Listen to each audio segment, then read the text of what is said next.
አብይ አህመድ ድንክ ነው የፖለቲካ ድንክ የሁሉም ነገር ድንክ ነው አብይ አህመድ ኖርማሊ ጤነኛ ሀገር ቢሆን ኖሮ ወይ ጸበል ወይ የአእምሮ ህክምና ሆስፒታል መግባት የነበረበት ሰው ነው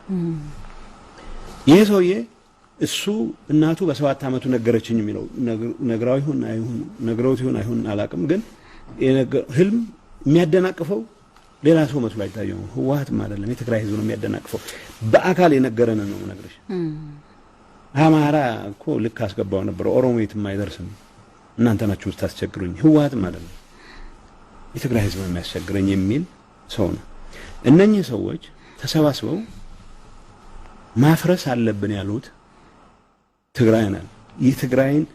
ህዝብ መሰረታዊ እሴቶች ለመደምሰስ የትግራይ ህዝብ ቀና ብሎ የሚሄድበት ሁኔታ ማጥፋት መቻል አለብን የተንበረከከ ትግራይም ቢሆን የራሱ ችግር ያለበት ነው ብለው ስላመኑ ትግራይን እንደ ህዝብ መጥፋት አለበት ብለው ተንቀሳቀሱ ሰው የጀመሩት እንቅስቃሴ በዋናነት ህዝቡ እንደ ህዝብ እንዲጠላ ማድረግ ነው